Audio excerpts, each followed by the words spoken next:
Oh boy, this is going to be a different type of episode for me. I'm going to go and hit this record over here. Start recording. This is a different episode, different type of episode for me because I'm not doing it live per se. There will be a video on Facebook, but StreamYard has an option to just record. And here's the thing, right? So today's actually Sunday, and I don't want this episode to come out until Tuesday, June 1st, right? I talked about it last week. I got a new sponsor who only wants me, who right now is only doing a sponsorship for the month of June. So I gotta like pre-record this episode. So this is different. I haven't done like something like this in a long time where I'm not actually live and I can't get like live commenting throughout the episode. But we're going to try it. We're going to see what happens with this. So, what's up, everyone? You know what you're listening to. I don't need to fucking tell you. I figured first I should open my fucking documents. Excuse me. I should open this and see what am I talking about this week. I saw something right after I ended last week's episode. I had my Amazon on, like I had my TV going. I'm watching Amazon Prime. I'm watching, like I wanted to watch a movie. I forget what I was going to watch. But I wanted to watch something. And of course, like YouTube, now Amazon is running fucking commercials when you what the fuck am I trying to say here? When you go to watch something, they'll run a commercial first of something else, right? And you can skip it. You can hit the skip ad on it. But I don't even know what this was for because I did skip ad. But it was like the first 10 seconds. It was some sort of like rock documentary or something like that. And it's this woman, and it starts off with her saying, "What did she say? Let me pull up that document and see what she said." She said, "I always wanted to be a rock star, but I dreamed of being a mom." And I mean, I heard that, and I wasn't even looking at the TV. I heard it, and my head snapped back to look at the TV and be like, did I just hear that right? Because it seems like that's flip-flopped, because every female should have a pretty good idea. Like, you don't find out until much later in life that either you won't be able to have a kid or you're going to have difficulty having a kid. You usually don't find that out until much later in life. Like, probably like when you go to start intentionally trying to have a kid.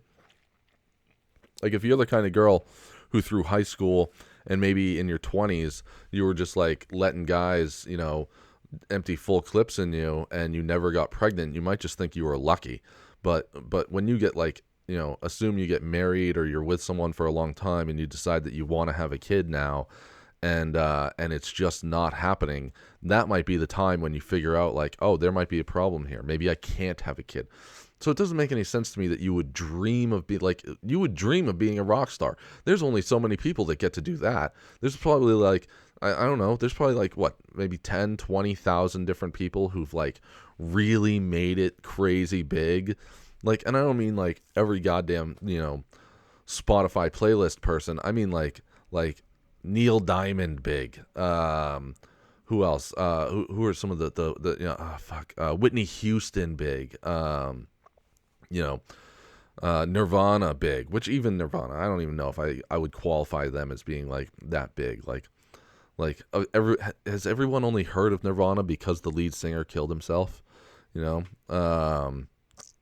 Drowning Pool, like same thing. Like, I guess he died after their big album, which sucks. Like, could you imagine making it that big and then to drown in your own fucking vomit?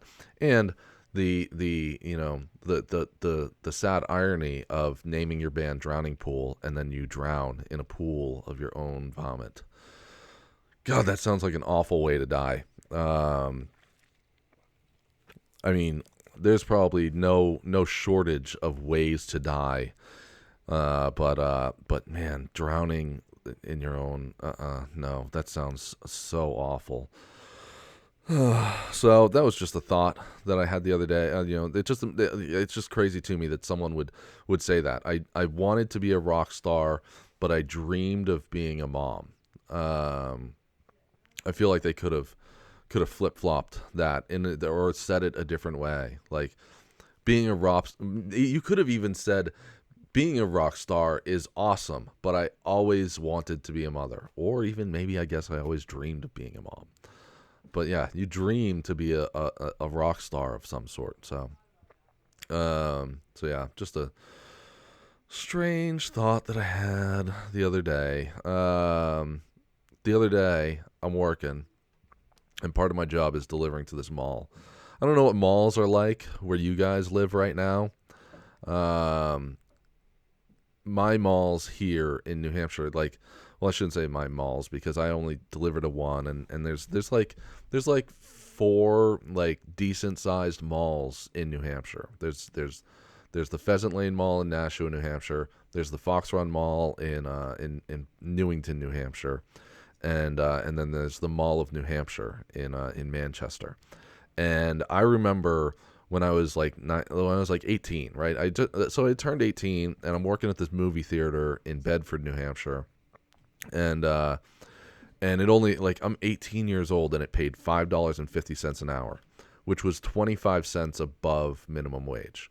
And I remember some of my coworkers were pissed because I made the 25 cents an hour extra. Here's what happened, right? So, my sister had worked at this movie theater for years, for probably 2 or 3 or 4 years at that time. And she goes into work one day, and they're short they're short workers, and it's like opening weekend of some big fucking movie. I don't even remember what it was, but it's the year 2000.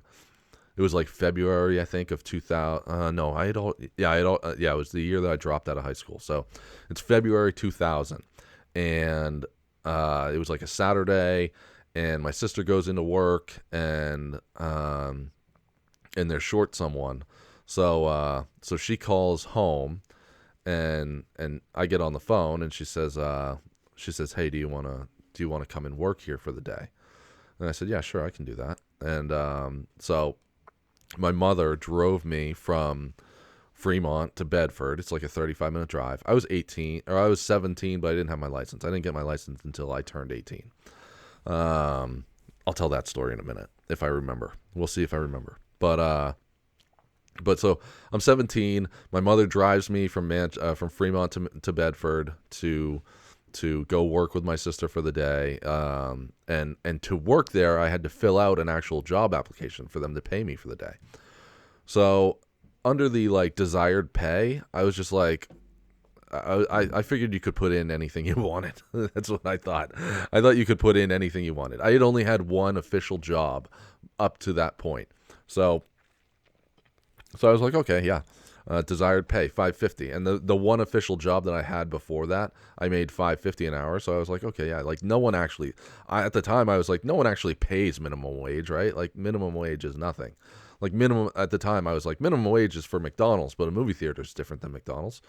So I put under desired pay, I want $5.50 an hour. Okay. Yeah, and the boss, the manager of the movie theater was like, yeah, whatever, it's one day, $5.50 an hour, here you go. So then at the end of the day, I mean, I did good enough, and the manager was like, do you want to come back tomorrow? I said, yeah, sure. So I go back on Sunday. I work again Sunday. And then she says, do you want to come back next weekend? I said, yep. And then it just became an every weekend thing. Every Friday, Saturday, and Sunday, I was working at this movie theater. And I liked it because I was in high school, so I was making some money. And then like, I don't know, maybe a month in, I'm talking with a couple of the other coworkers there, a couple of the other guys that work there. And I said something about how much I make, which is $5.50 an hour. And they were like, $5.50 an hour? How'd you get that? They were so confused because they had worked there for like a year longer than me, and they were still making $5.25. So one of them brought it up to the manager, and I guess the manager was like, he put on his thing that he had desired pay $5.50, and I thought that it was just going to be for a day, so I put him in there for $5.50, and when it became a more permanent thing, he we couldn't backtrack that. So I don't even remember. Oh yeah, I was talking about malls. So anyways, so I'm 17 going on 18 years old, and and I thought the mall was like the best place to work. Like that was like that was 18-year-old me's dream, was to work in the mall. Like stores everywhere, and I ended up working at Circuit City, which was separate from the mall. But even working at Circuit City, I thought like the mall is where I'd like to be. But there just wasn't any stores in the mall that I wanted to work at. But I remember going to the mall like those early 2000s. In those early 2000s, going to the mall, you could go there any time of the year, any day of the week, any time of the year, and it was always packed. Like I remember August, like my mother would take me school shopping, and we go there school shopping, and there's just people everywhere. I mean, just so many fucking people hanging out in the mall. Food court, fucking packed. Lines. You have to wait in lines at the food court. And I mean, Black Friday, fucking forget it. Even just not even Black Friday, the Christmas season. Go to the mall in 2001 during the Christmas season and try to find a parking spot. I fucking dare you. I remember, because we also got snow back then. Look at me fucking aging myself right now, talking about back in the day. We used to get snow back then, even in November and December, and there would be these piles of snow, and you would see people who had like these Jeeps or lifted trucks or something drive up on the snowbank to park, because there was no parking anywhere. Police everywhere in the parking lot, directing traffic, all this stuff. And now you go to the mall, even Black Friday last year, I go to the mall and it's just dead. There's no one there. Like nobody goes to the mall anymore, because why would you? With the advent of online shopping, not even just Amazon. I won't even put all the blame on Amazon. Amazon is super convenient, and I still to this day buy a decent amount of things. I don't think I buy as much on Amazon as I used to. I go to websites. If I want something, I might go directly to the website. A lot of the stuff that I buy online, anyways, is gun related, and Amazon just doesn't sell gun related stuff. Or I'll reach out if I want something. I might reach out to a company and be like, "Hey, do you want to sponsor me?" And then I get a discount. So yeah, I'm walking. I deliver to a mall, and I was walking through that mall the other day. Just kind of like, I mean, it's so fucking depressing going through the mall now, because so many stores are closed. There's so much vacant space in the mall. The one that I deliver to, the Fox Run Mall. There's so many like vacant storefronts, and then the stores that are there, I look in and I'm like, man, I can't imagine working at a place like this, because there's just never anyone here. No one's ever, like, people are never there. Like, people are never coming in. You're stuck there Monday to Friday, and your job might consist more of packaging up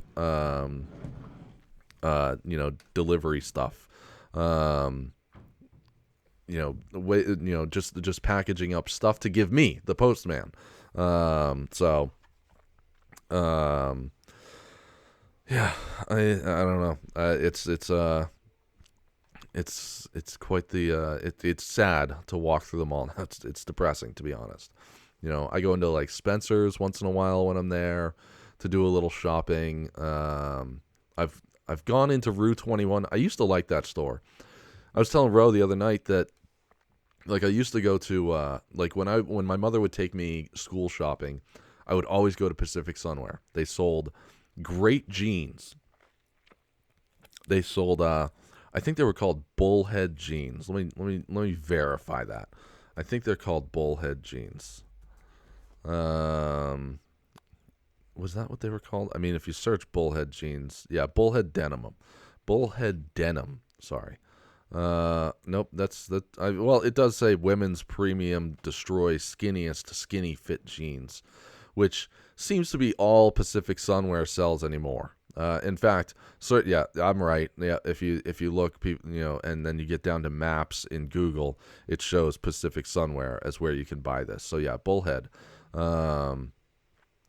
Well, I mean, you don't really see anything about their men's jeans anymore in the Google results. So it's just, I used to go there and I'd get Jenko jeans. That's what I would get. I would get Jenko jeans and, oh, for fuck's sake, I'd get Jenko jeans and I liked them baggy. I liked the 26-foot or 26-inch opening at the ankle. I don't know why. I never skateboarded. I did do some rollerblading in my youth because I was really cool. But yeah, I Jenko was my jam. Excuse me. So, but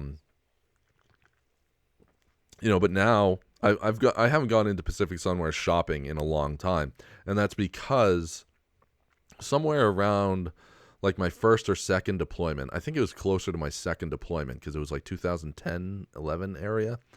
I went into a Pacific Sunwear looking for a new pair of jeans, and all they sell for men is skinny jeans. That's all they sell. And Roe has a great rule when it comes to dating someone.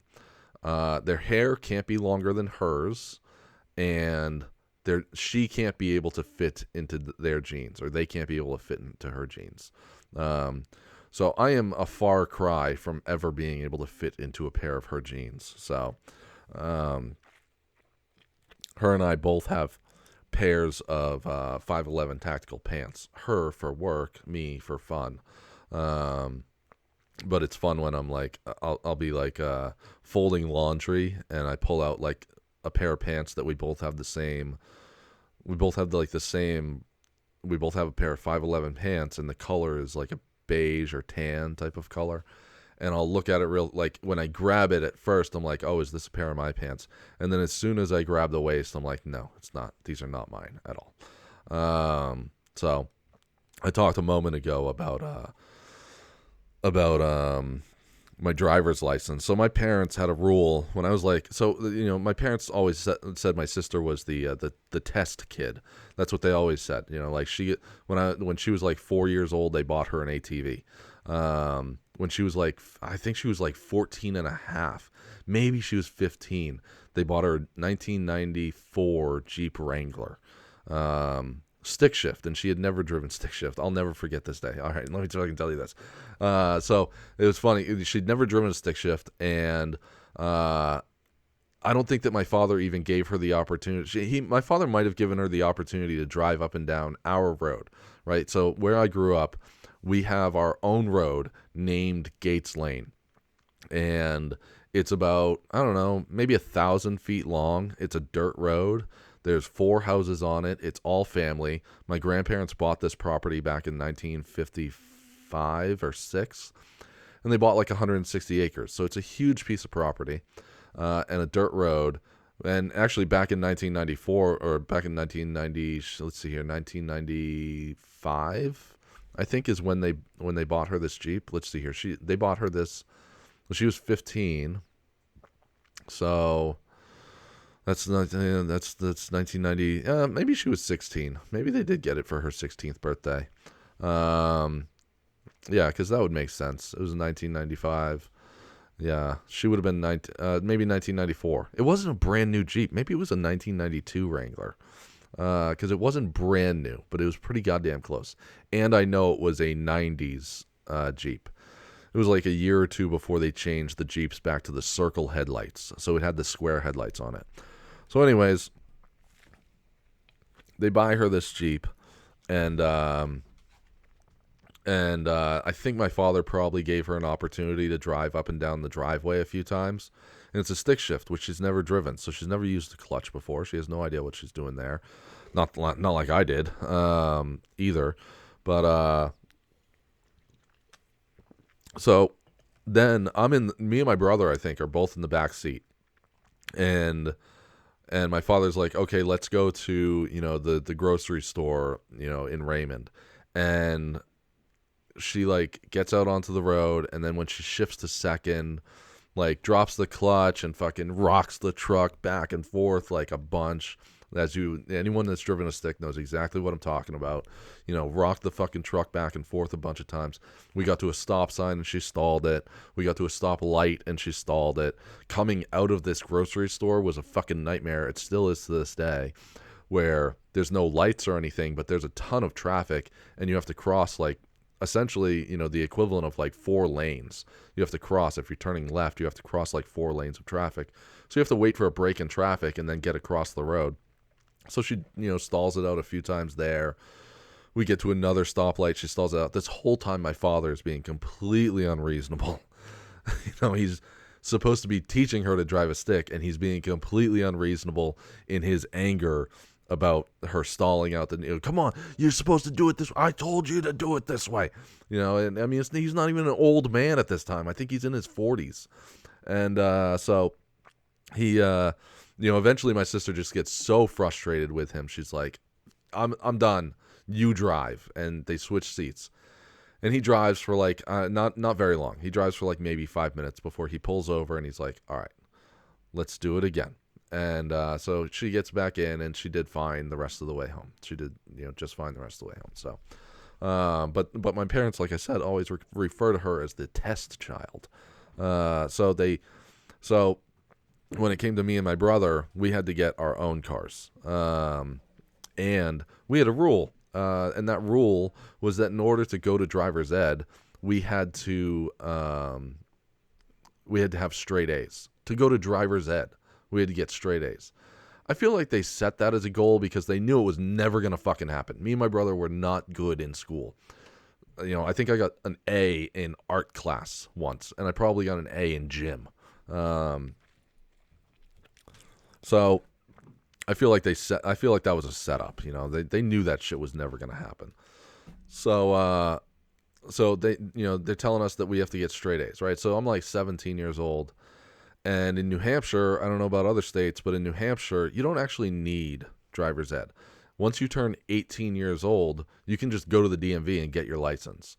At least that's how it was back in 2000. I don't know what it's like today, but I feel like it's probably the same today. Once you're 18, you can just go get your license. So I'm 17, 17 and a half, and my parents are like, oh, you get straight A's, we'll let you go to driver's ed. I'm like, it's 6 months. I'm just going to go to the DMV and get my license. How about that? So they knew that was going to happen. I also think that they knew they were going to end up paying my car insurance, because they did. They paid my car insurance for a while. I think until I was probably 22 or so, 21 or 22, they paid my car insurance. And you get that's one of the biggest reasons to go to driver's ed is that you get a reduced insurance rate for going to driver's ed. Adjust here. My fucking leg is falling asleep. So they knew that I was just going to go and get my fucking license anyways. And they couldn't just send me to driver's ed. They had to send my brother too. So I did do the work. I think they told me if you do the work, find a school to go to driver's ed, then we'll send you. So I did do the work. I found the cheapest driver's ed school that I could find, but it ended up being fine. I think it was called Jack's Driving School or something like that. It was a couple towns over from where we live now, and I think it was $185 for the course, and it was 6 weeks long. And then the other course that was a little bit closer to home was something ridiculous. It was $400, and it was a 12-week course. So for me, I look at it as bang for buck, right? $185, it's done in 6 weeks. So we did that. It was 6 weeks long. So in New Hampshire, the other thing is that you have certain rules on you that once you graduate driver's ed, so say you're 16 years old, because in New Hampshire, you can start driving at 15 and a half. You can go to driver's ed, I think, at 15 and a half. At least I'm doing this all based on the year 2000. We're taking a little trip down. We're taking a little time traveling trip today. We're talking about malls. We're talking about 2000 prices and fucking, driver's ed and all that shit. So I'm thinking $185, it's not going to hurt my parents too much. It's no big deal. It's only a couple towns over. We go to this course. And so anyways, yeah, so I think you can start taking driver's ed at 15 and a half.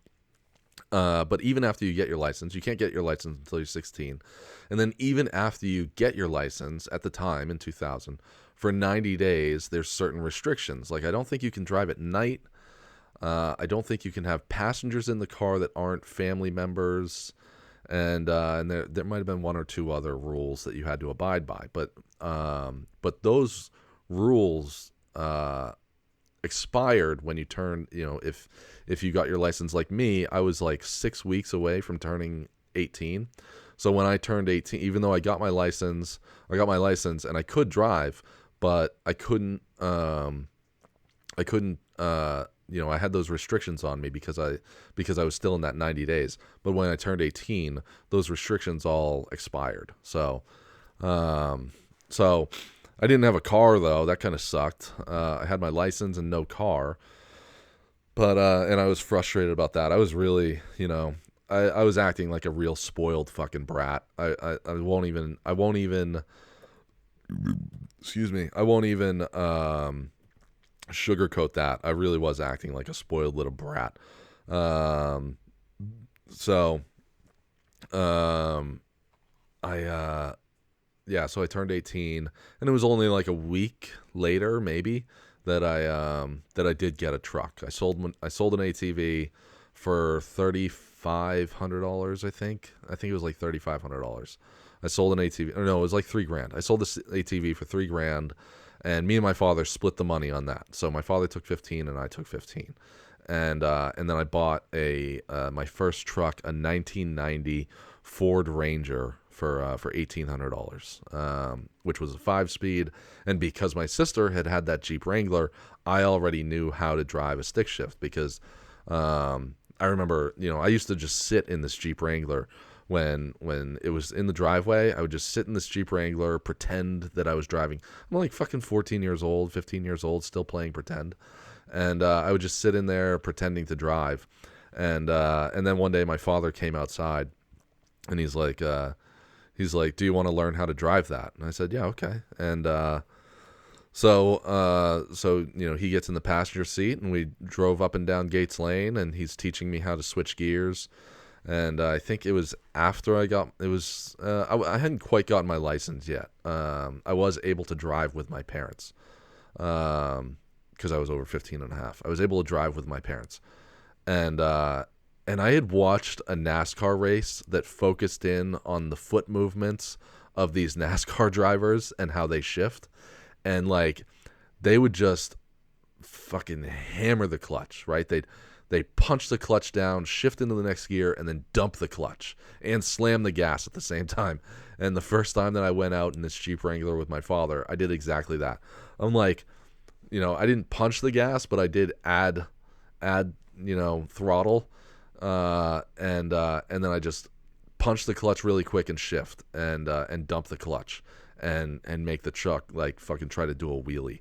And my father was like, be a little more easy on it. Okay. You don't have to dump it like that. Just, you can let it out easier. So, and then I started doing that. So, but I remember like driving with my parents on the highway. I saw how my parents drive. All right. My father was a New Hampshire state trooper. He would be the only person in the passing lane in a Ford Crown Victoria in a snowstorm, 4 inches of snow in the passing lane because they haven't plowed it. And he's doing 70 miles an hour passing everyone and not even thinking twice about it. And my mother, same way, married to a state trooper, knows she's not going to get a ticket. Cruise control set at 75, 80 miles an hour. So when I would drive with them, I drove to Manchester once with my mother in her Camaro. She's got this 1994 Camaro. And we drove to Manchester together in this Camaro, and I set the cruise at 75 the whole way from whenever I got on the highway to when I got off. I set the cruise at 75, and we get to Manchester, and I was like, so how'd I do? And she's like, nah, you got a bit of a lead foot. I was like, what? I was so confused by what she said because as far as I was concerned, I'm driving just like her. I'm doing 75. I'm not riding anyone's ass. I'm not swerving in and out of lanes. I'm doing 75 miles an hour. So after that, and then I remember once, my father was riding with me. He said something about my speed. I was not even going that fucking fast. And then my mother one day says to me, or no, so then I started slowing way down. I'd get in the car with them. I'd set the cruise control at 60 on the highway, and just annoy the shit out of them. You know, I'd just set the cruise at 60. So, and then 2 weeks before I turned 18, my mother was talking to me, and she said, you know, your father says that he gives you 2 weeks before you get your first speeding ticket. So I made it my fucking mission to never get pulled over for speed. I fucking, everywhere that I went was on the highway, 60 miles an hour. I'm alone in the truck by myself, 60 miles an hour on the highway. And I remember coming home from like a Christmas party with my brother in the truck once, and I do 60 the whole way. And we're just talking the whole way, just shooting the shit back and forth. And then we get to the end of the highway, and he was like, because he had seen that I was doing 60 when we first got on, and he did have a lead foot. I mean, this guy, he's got more tickets than I could ever imagine to count. He's lucky. I think that he at one point he was, you know, being threatened with getting a habitual offender status, which is a big deal here in New Hampshire. I think it's a felony level offense. If you get marked as a habitual offender, you're a felon. So, you know, we had to work some magic talking to some police officers, because I was still a police officer at the time. We had to work some magic talking to some police officers who were willing to contact the court and have these tickets annulled. So anyways, I would fucking never speed. Anyways, me and my brother were driving home from this Christmas party. We get off the highway, and he was like, dude, what the fuck? I can't believe that took that amount of time for you to get to here when you were going so slow. So yeah, I made it my mission to never get a speeding ticket. And I'll be 39 in a few months. So I've been driving for 21 years, and in 21 years, I've gotten one speeding ticket, and I've had 0 accidents, and I think I've gotten one other ticket for something, for being unregistered. That's what it was. I got a ticket for being unregistered once. Which was actually placed on file, and it never went anywhere. I went to court. I was like home on leave from my second tour in Iraq, and I hadn't registered my car while I was gone, because I was going to be gone for a year. It didn't seem to make any sense to me to register the car. But I was home on leave, and the car was unregistered, and this department pulls me over, and I explained it to them, and they wrote me a ticket anyways. But the officer on the side of the road was like, look, just, you know, plea not guilty. This is what really pissed me off about this. Actually, you know what? Let me put a note in there to continue talking about that. And do some advertising. So let's talk about Adam and Eve. AdamandEve.com, my favorite. Oh, they're having you may want to not use the adulting promo code this week. They are having an 80% off. I don't know how they do the math on this. You go to their website and it says Memorial Day sale up to 80% off, but then you look at some of the stuff and it's like they have the first one, bestseller, right? Because it's 80% off our best sellers is what it says. You go there and it says Satisfyer Pro 2 Next Generation. Was $49.95, now marked down to $44.95. That's not 80% off. That's 50% off. But you know what? Just for the fun of it, let's see just how much you can add. You can reduce that even further. Remove that. Here we are, and we'll enter offer code adulting. So you are going to get it for 50% off, which should take it down, and free shipping. They'll take it down to no, that actually still just keeps it at $44.95. So that must be one of those ones where they're like, yeah, we're not giving the whole deal on this, but you do get free shipping. So go to AdamEve.com, use offer code adulting. They have so much stuff on there for your sex life. the self-care and solo play tips. What are butt plugs? What is a dildo? Intro to Benoit balls. Sex toy cleaning tips. What are anal beads? What are Benoit balls?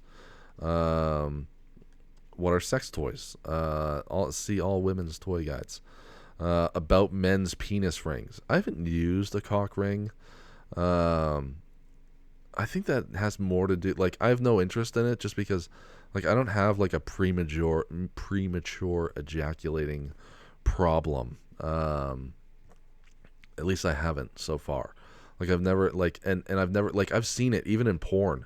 I've seen guys wearing them where it's like trying to hold back. So you're talking about professional sex people that are just having sex all the time, and these professionals will wear them sometimes.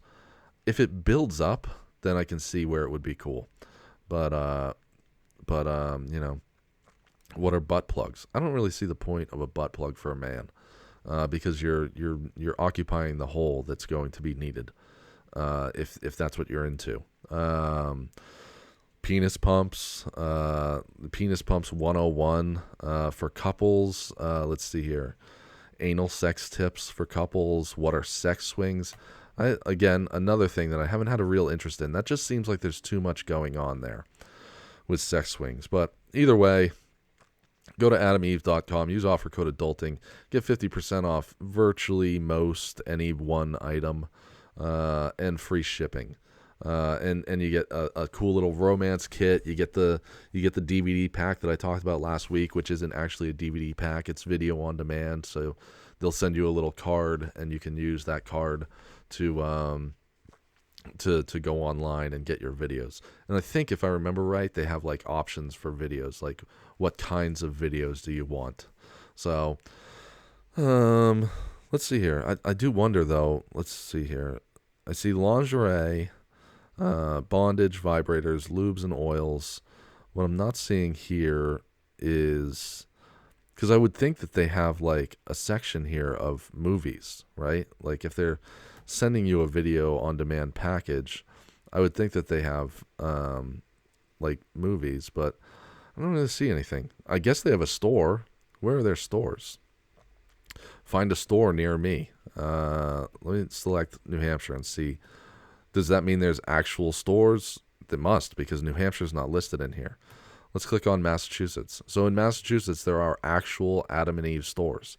And it looks like they have them in virtually every state, plus one in Canada and one in Peru. So yeah, it's adameve.com. 4HM Clothing.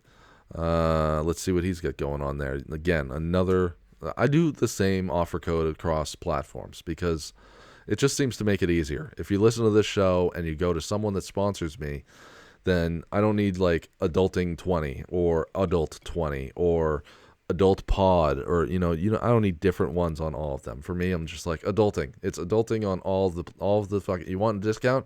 You go to the place and use the offer code adulting. So you get great clothes on 4HM Clothing. You can go there, use offer code adulting, get 10% off your entire order, and help him and I out. He's a fan of the show.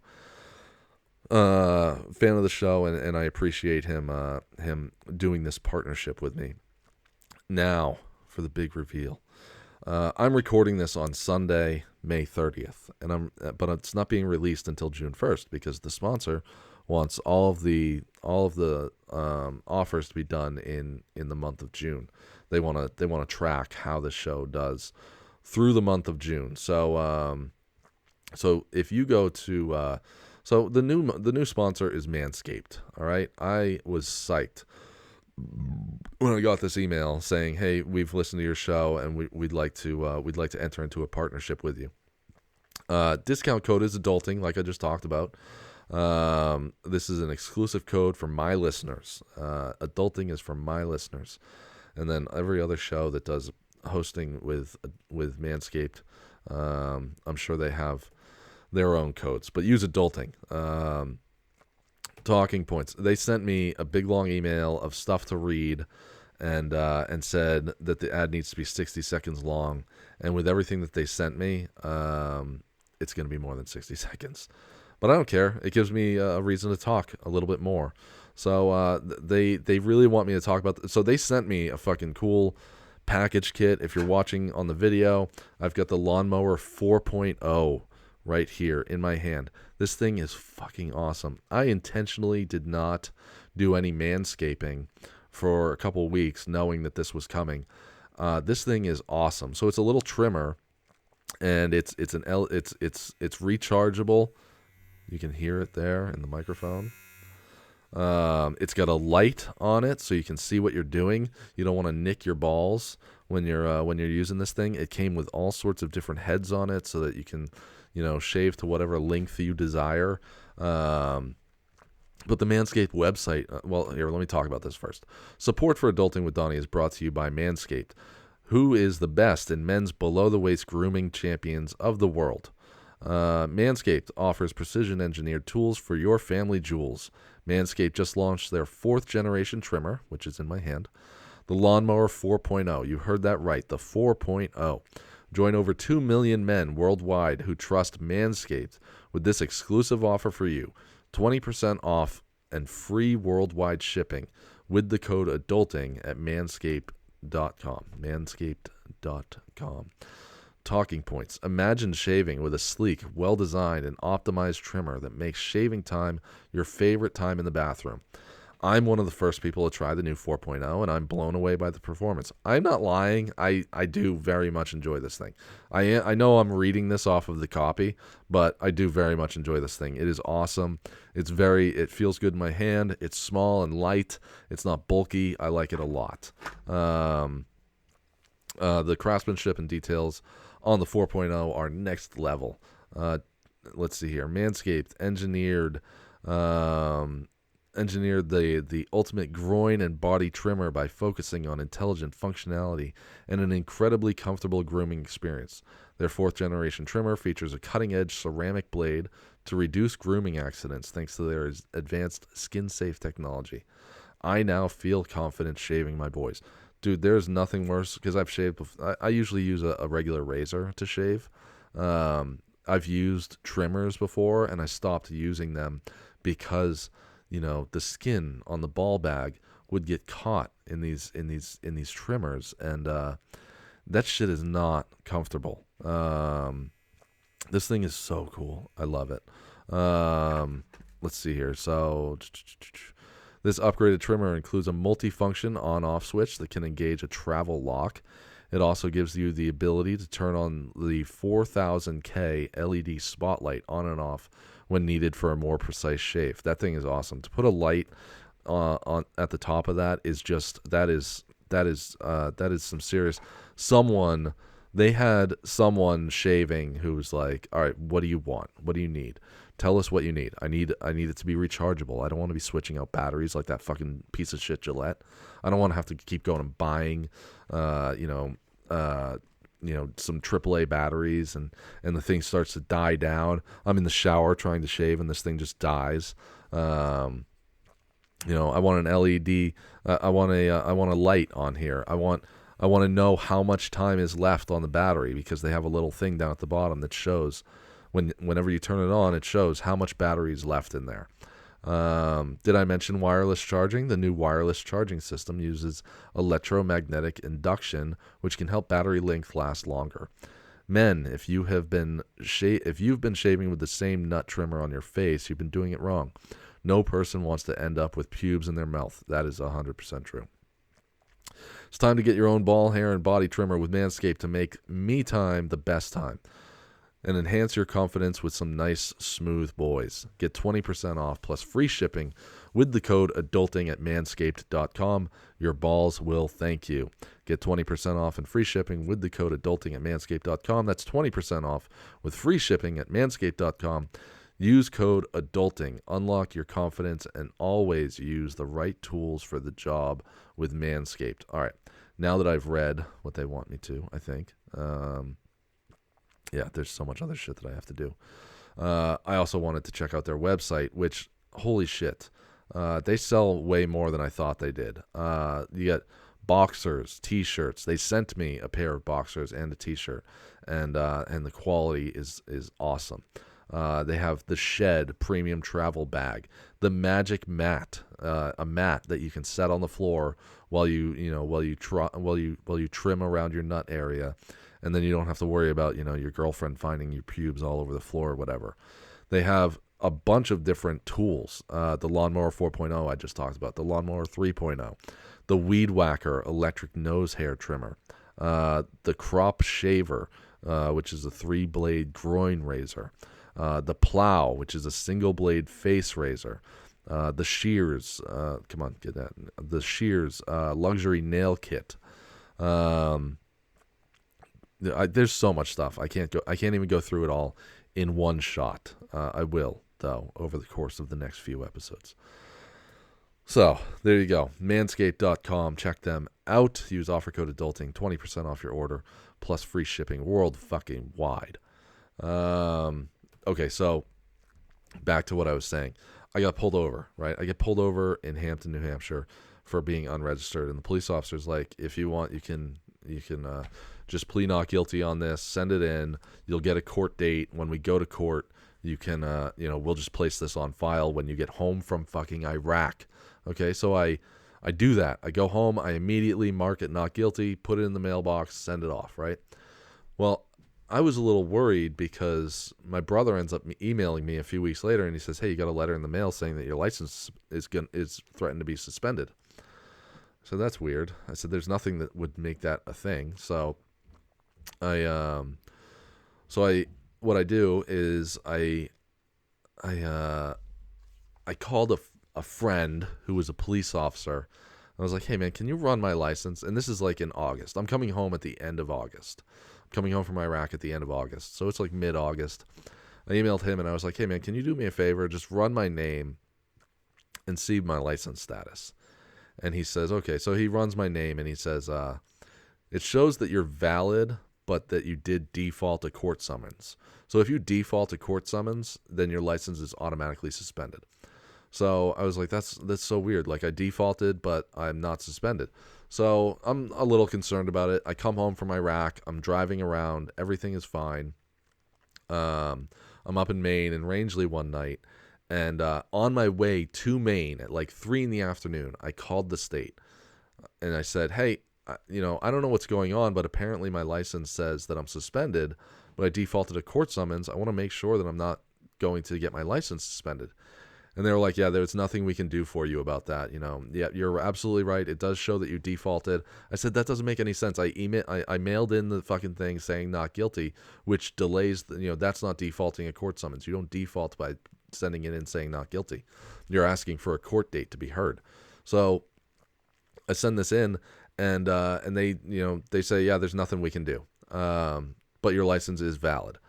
Well, I'm up in Rangeley and I'm out at a bar and I leave the bar and I pull into another bar and this police officer comes up, takes my license, and he goes back to his cruiser. Then he comes walking back to my car and he says, hey, can you step out? I get out of my car and he says, did you know your license is suspended? I go, what?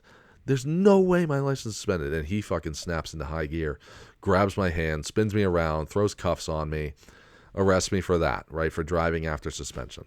So then he puts me in his cruiser. My brother was in my car, and he says to my brother, can you just drive his car and follow me back to the police station? So he does. He follows me back to the police station. And on the way back, he says, you're sure you didn't know your license was suspended? I said, I promise you. I called the state of New Hampshire at 3 o'clock today to ask them and make sure that my license was valid. And he says, your license went under suspension at 12:01. 34 minutes before I pulled you over. So we get back to the station and he was like, look, I called it in and I had to do something. So that's why I arrested you, but you're all set. Just make sure when you get back to New Hampshire, you get this whole thing straightened out. So it sucked because then I had to send a fucking check to the state of New Hampshire for $125 just to get my license reinstated. And even when I sent it to them, I still had to go to court for the unregistered. And when I got to court, that officer was like, yeah, sorry about that. Nothing I can do. I said, yeah, I get it. And he said, okay, we'll just place this on file. And that was that. So that was my story about that. It wasn't half as entertaining as I thought it would be. It was entertaining when it happened. I was probably lucky because I had been drinking that night, and he said, do you mind doing some field sobriety tests? And I was like, I'm not doing field sobriety tests. And he said, okay. And he goes, okay, never mind. And he just didn't even bother with anything else. I don't know what was going on.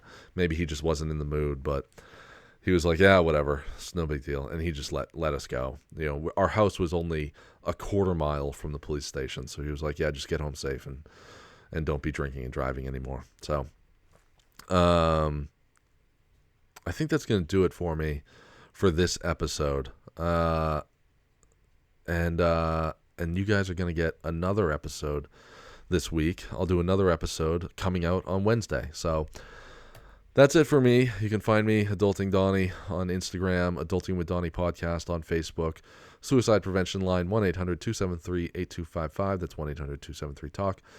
You can, I think that's it. I hope you all had a safe and happy Memorial Day weekend.